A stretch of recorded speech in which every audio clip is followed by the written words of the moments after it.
Om Namo Bhagavate Vasudevaya.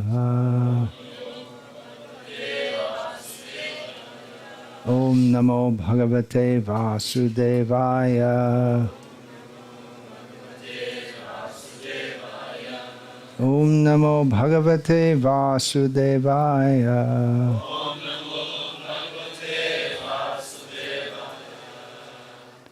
Om Jnana-timirandhasya Jnananjana Shalakaya Chakshurunmilitam Yena Tasmai Shri Gurave Namaha. Nama Shreshtham Manamapi Shachiputram Atra Swarupam Rupam Tasyagrajamuruparing Maturim Goshtavatim Radha Kundam Girivaramaho Radhika Madhavasham Prapto Yasya Pratitha Kripaya Shri Gurum Tam Natosmi. Vandeham Shri Guru Shiyataf Padakamalam Shri Gurun Vaishnavangscha Shri Rupam Sagrajatam Sahagana Raghunatan Vitam Tam Sajivam Sadvaitam Savadhutam Parijana Sahitam Krishna Chaitanya Devam Shri Radha Krishna Padan Sahagana Lalita Shri Vishakhan Vitangscha. Hare Krishna Krishna Krishna Hare Hare Hare Rama Rama Rama Hare Hare.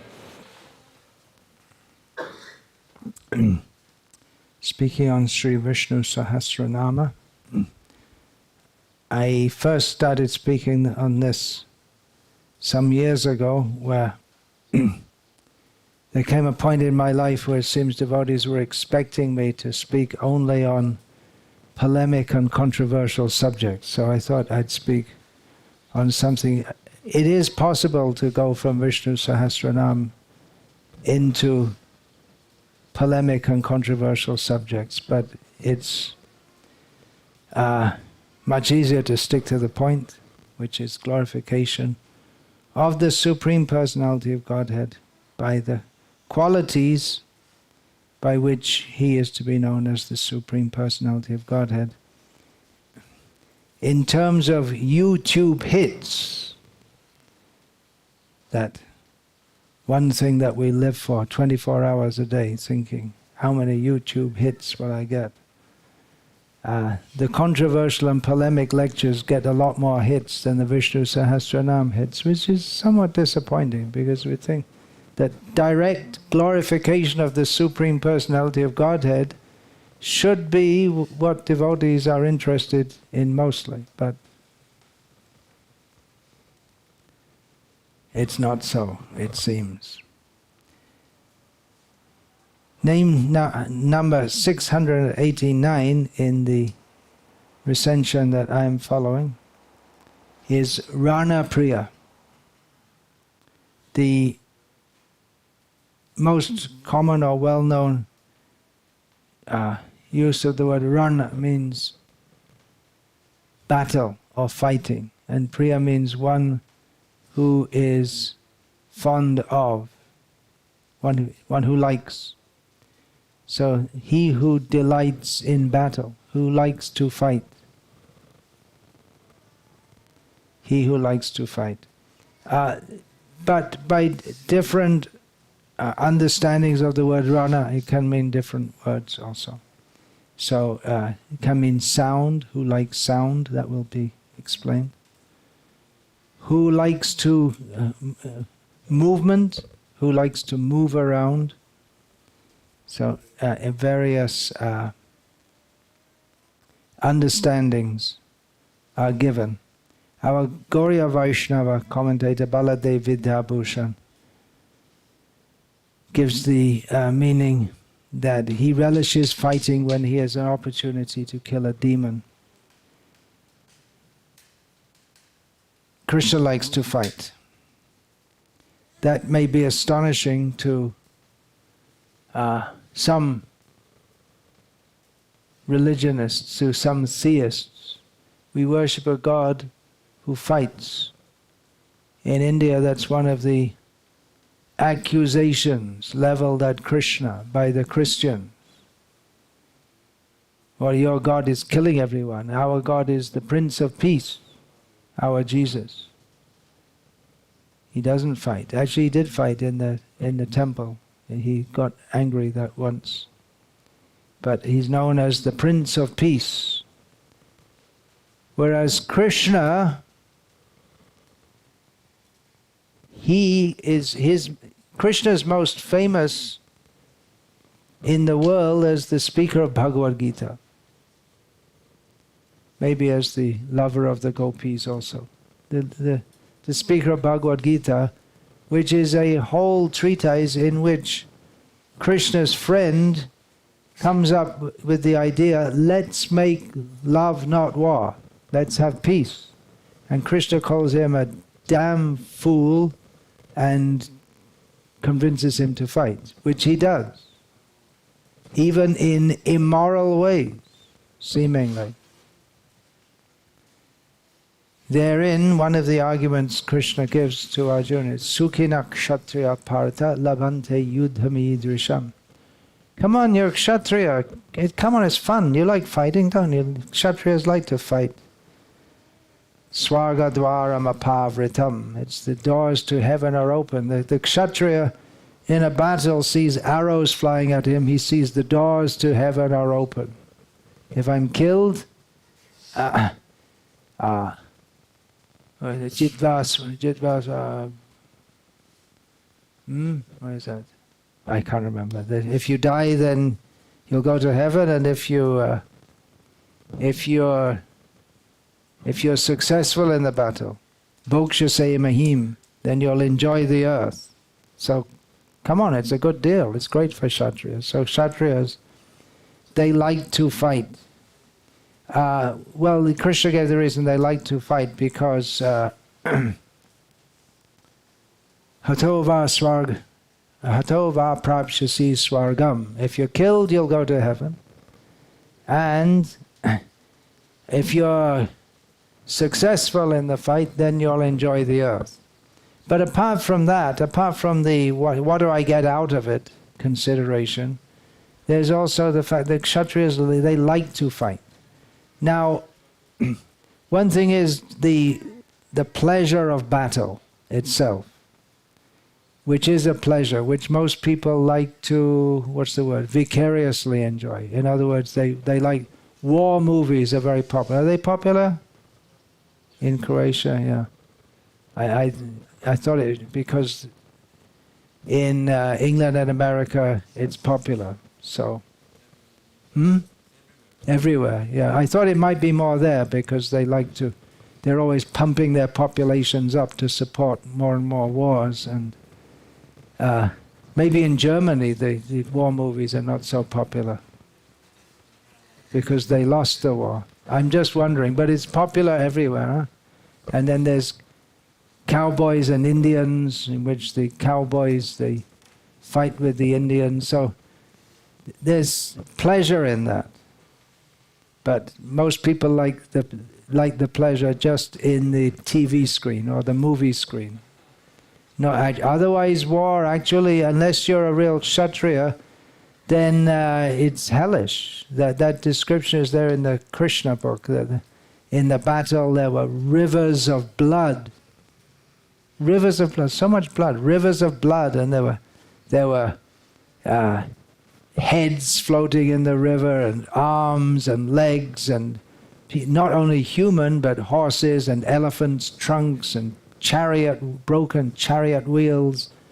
And for the squeamish, it was something horrible. But for heroes, it was something relishable. They enjoy that.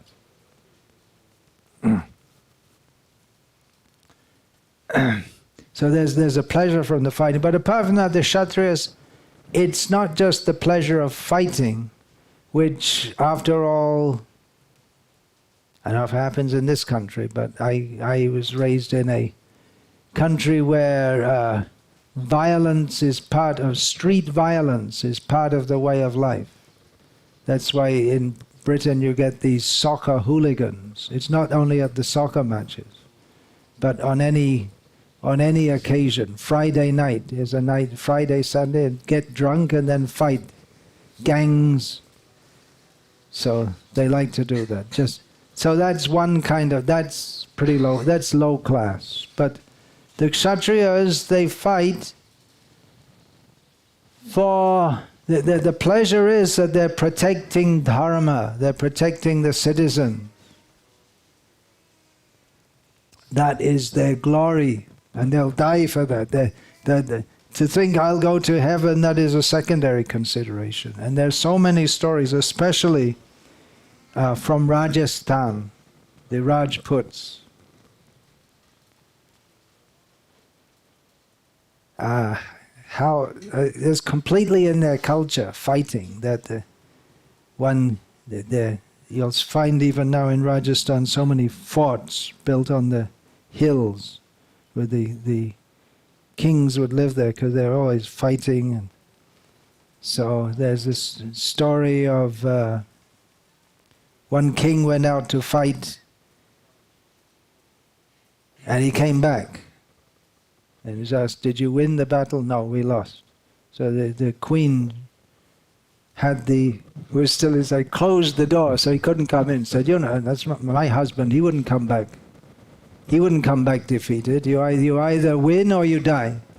So it was hopeless. He came back because they're hopeless, they're overwhelmed, and he had to go out and die. And I mean, all the queens had to die also, because when the king dies, the queens have to die. So, but rather than be defeated and accept some peace proposal, no, my husband, he doesn't come back. He won't come.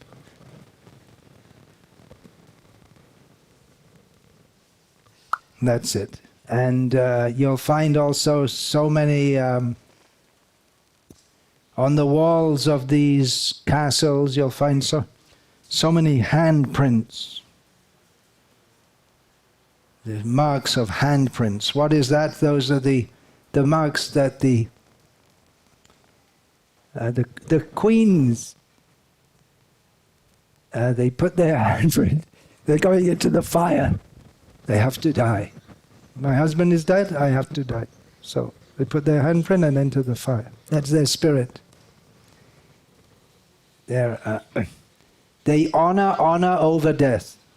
It's more important that their honor be maintained. So that is the spirit of a kshatriya. It's not just some ruffian who runs around and beats people up. That's more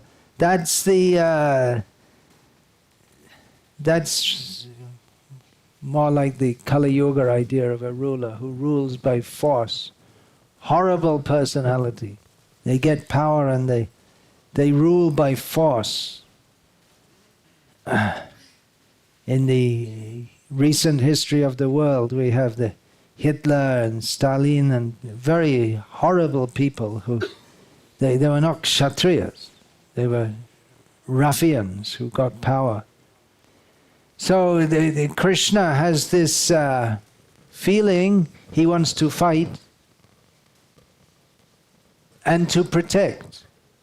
He protects the world. He comes to protect the world. Yada yada hi dharmasya glane bhavati bharata abhyutanam adharmasya tadatmanam srijamyaham paritranaya sadhunam vinashayata dushvitam dharma samsthapanataya sambhavami yuge yuge. Krishna comes to protect dharma and to protect the dharmic people and to destroy the miscreants. He doesn't have, just by his desire, he can destroy the miscreants. But he likes to fight. And Srila Prabhupada gave that example that just like a king, he keeps strong wrestlers to fight with. And he has to practice fighting. He's not a sit-at-home, press-the-button military leader. He's a real fighter. The kings come out on the battlefield at the front. the Kshatriyas come out, and if the king is finished, if one king is killed, the whole battle is over. Whoever the other king wins. Not that they go on fighting and fighting till no one's left.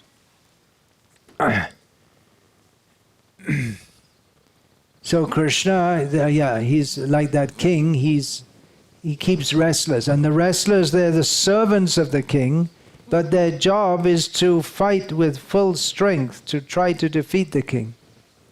They're not half-heartedly. The jester, he has a similar job. His job is to make jokes about the king in public. Not only about the king, but also about the king, right in front of everyone. If anyone else did it, the head would come off. And the jester, he's always said, you never know when the king's going to get angry. There are many instances. Srila Prabhupada told the story of Gopal Bhame, who Gopal comes into the court one day, the jester of the king, and the king immediately sees him, because when he comes, immediately it's going to be funny. You know, when someone who likes to joke around comes, you know, it's immediately the mood gets lighter. So Hotra Swami was sometimes in that mood, and then he'd just be one joke after another, Krishna conscious jokes. So Gopal walks into the court, and the king says, "Gopal, what is the difference between you and a donkey?" So Gopal walks toward the king. 1, 2, 3, 4, 5. Reaches up to him after 12 steps, and he says, 12 steps. 12 steps, Your Highness. What can he do? It's a dangerous job.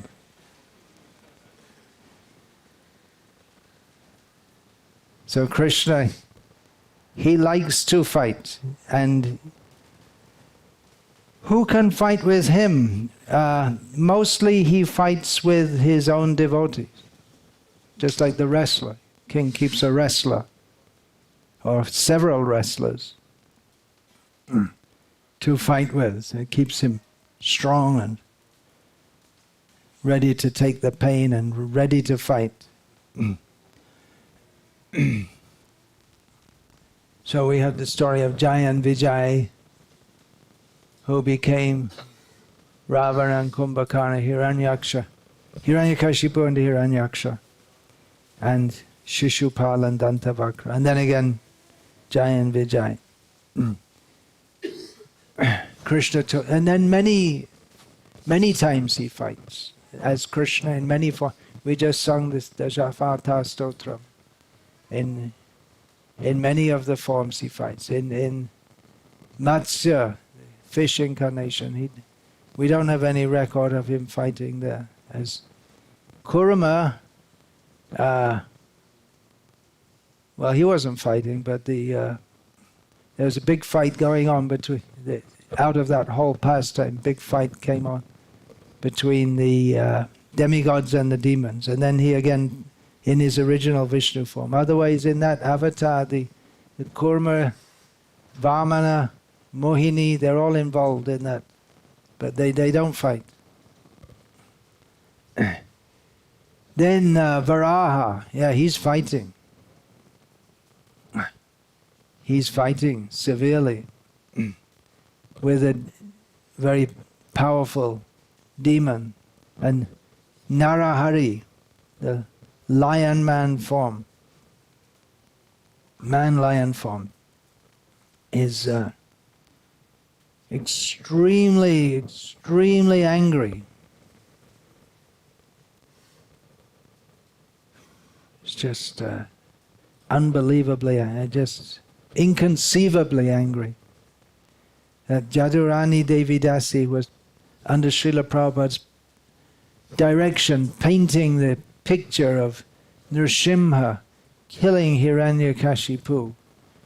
And the first time she came with the finished product, and Prabhupada said, no, not good enough, more blood. Then again she went back and painted more blood, and Prabhupada saw again, no, more blood. Lots of blood. Then the next avatar is very peaceful. By contrast, let's do it a different way. Anyway, this is Bali, so I promised to Prahlad that I won't kill anyone in his dynasty anymore. So, and he's a devotee, so defeat him in another way. But then, as Parashuram, he's in full swing, literally full swing, swinging his axe.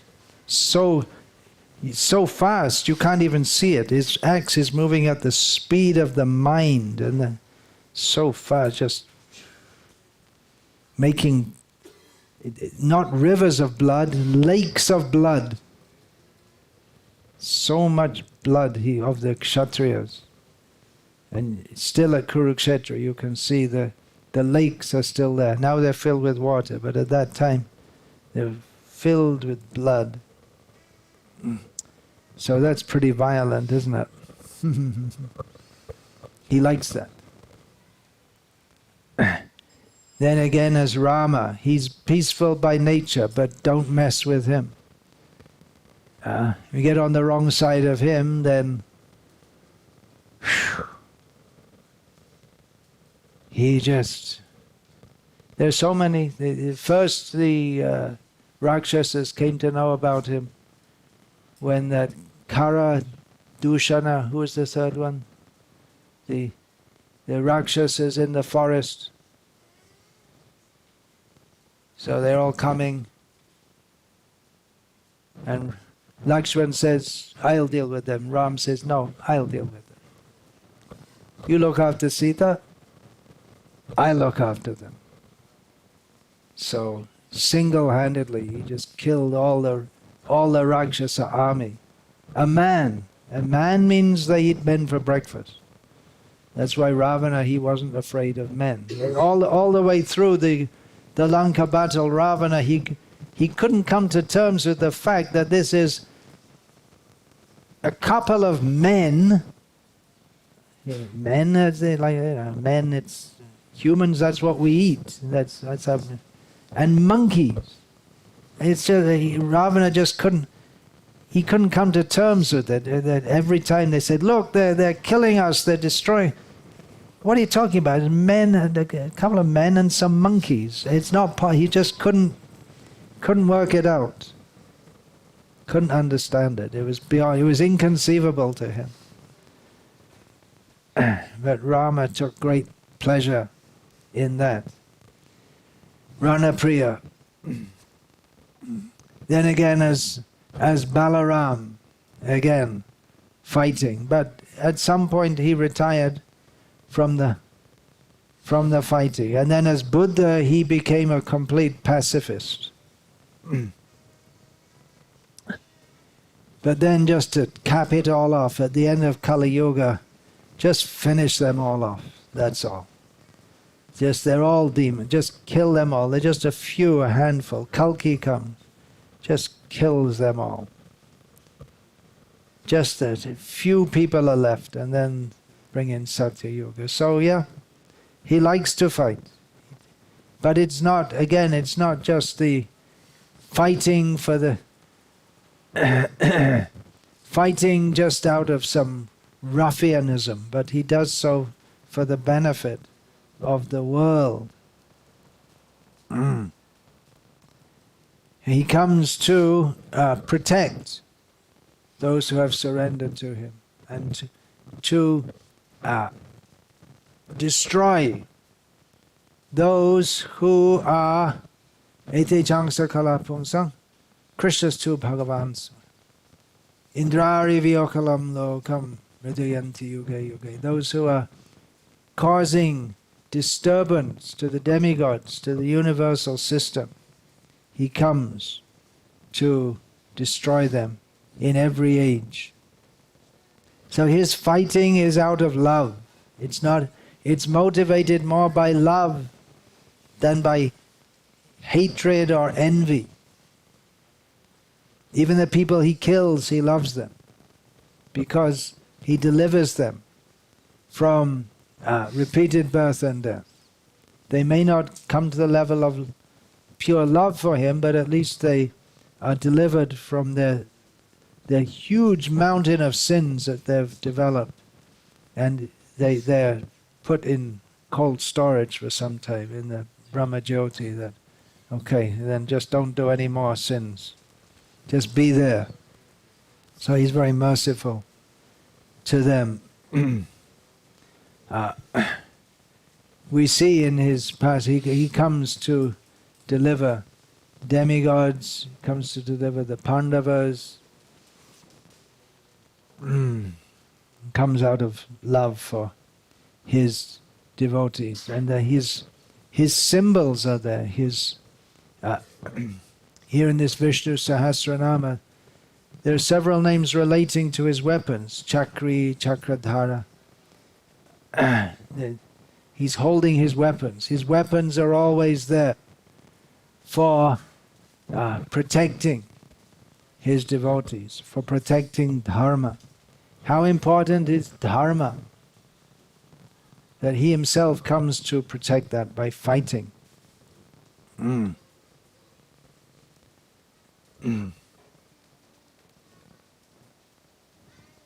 the Parashara Smriti,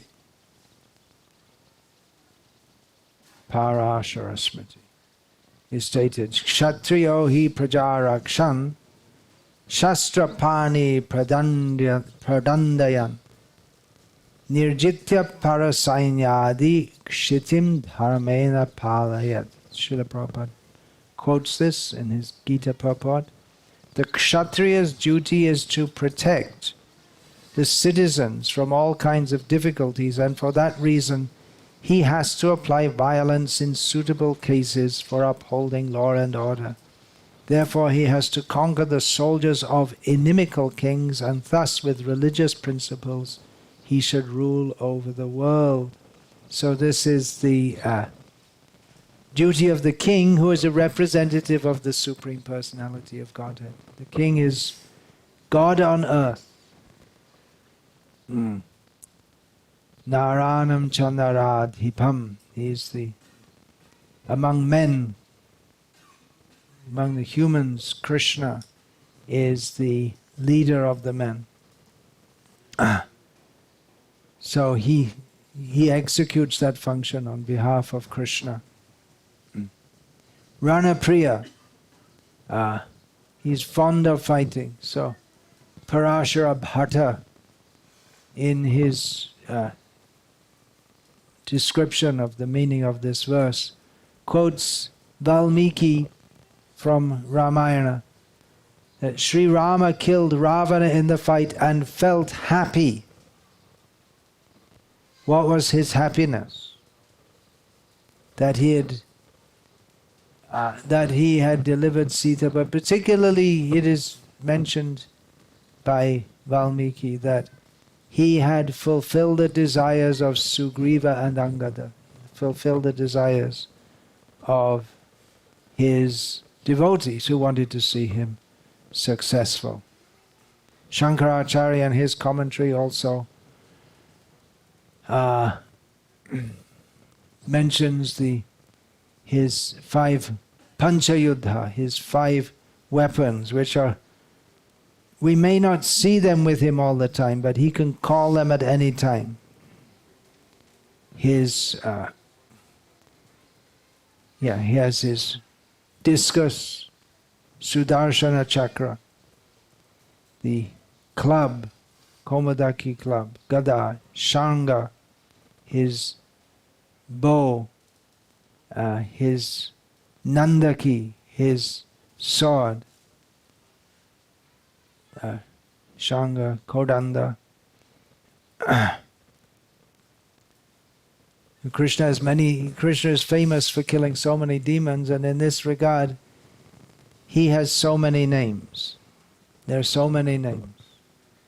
From Bhagavad Gita, we have Madhusudana, the killer of the Madhu demon. And there are many such names. Here's one. Duryodhana Kulantaka. That's not such a common name, is it? Duryodhana Kulantaka, the destroyer of the whole family. That's in one Ashtotara Shatanam. Then another long name, Danavendra Vinashana, the killer of the kings among the Danavas, the descendants of Danu, another kind of demon. Any more names? Demon-killing names? Keshava, Madhusudan is just said. Janardana can be, can have the... Kangsari. What about Murari? Murmura is Ravanantaka, Ravanari.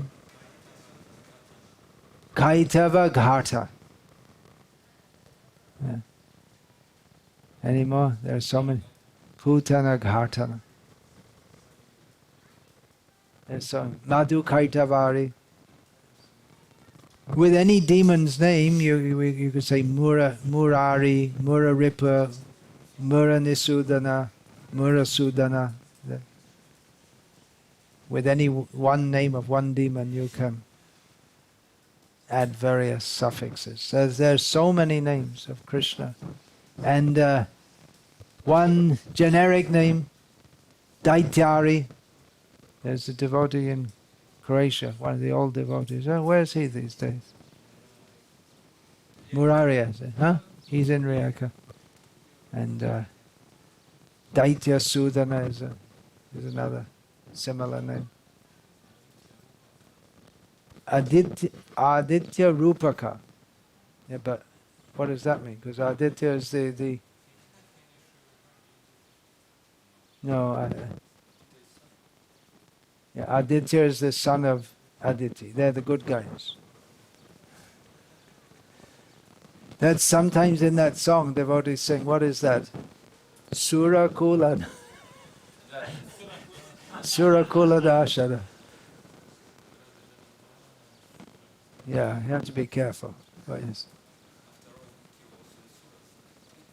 Well, in one sense, yeah, because Mrityu Sarva Haraschaham, as Kala Sarva Haraschaham, destroys everything and everyone. But that's not the name. It's Asura Kula Nashana.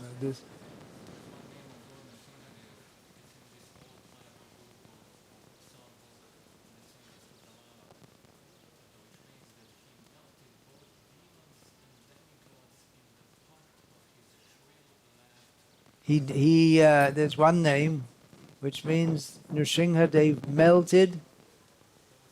I guess that means melted their hearts, or just made them afraid.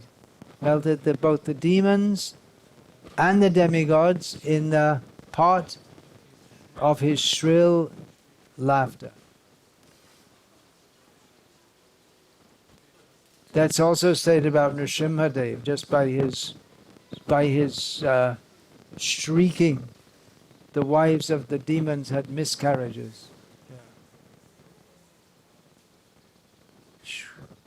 Don't mess with Krishna.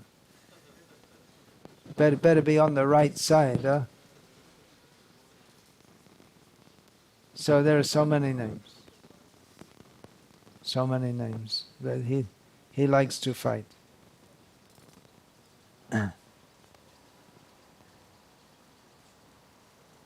The next name in Vishnu-sahasranama is Purna, which I'm not going to discuss now. Purna means complete. So everything is there within.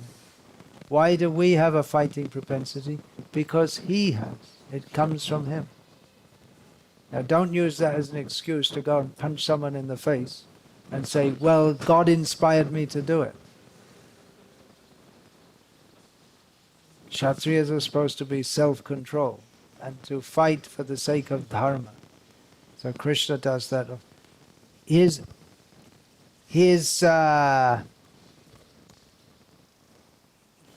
losing your temper completely, that, and just absolute destruction of everything, that he manifests as Shiva at the time of universal destruction. And then he's just just out of control. Wild anger. Even the bad tendencies in him are good. Generally, to be angry is not very good. Right? We find in Bhagavad Gita, one of the paths to hell is anger. But when he's anger, it's good, and it's for the benefit of the world.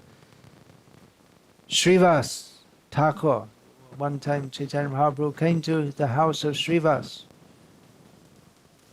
and said, you recite Vishnu-sahasranama. So Srivas started reciting because Nimai wanted to hear it. And just at the beginning comes near the beginning comes the name Narasingha Vapu, the form of Narasimha. So hearing that, Chaitanya Mahaprabhu became filled with the mood of Narasimha and ran in the street. And he is Narasimha. So he took on that mood, and he wanted to, with the feeling he wants to kill all the demons. So everyone ran away in great fear, and then he saw they're fearful. And then he became sorry and came back to Srivas's house. So sorry. Oh, I gave fear to the people. That is not good. And Srivas said, yeah, it's very good. Anyone who saw you in that mood, they became liberated from material existence. So his anger, his apparently bad qualities, they're also good. Therefore, the next name after coming up in this verse is the name Punya. Even his apparently sinful activities, they're also most pious. Chaitanya Mahaprabhu also fighting Sango Pangastra Parshadam. Whenever the Lord appears, he comes with his soldiers, his weapons. So his soldiers there, his associates who perform the Sankirtan movement with him. And as far as his weapon, what's Chaitanya Mahaprabhu's weapon? Anyone remember? His beauty, yeah. Jiva Goswami explains that his beauty, when the demons see it, their hearts melt. They become enchanted by his beauty, and he overcomes them in this way. Chaitanya Mahaprabhu also likes to fight, but he has a Vakya Yuddha, war of words, as a young, puffed up scholar. He'd like to fight with words. Brahmins fight with words. No, that doesn't mean when Brahmins fight by words, they just insult each other. No, that's again for low-class people.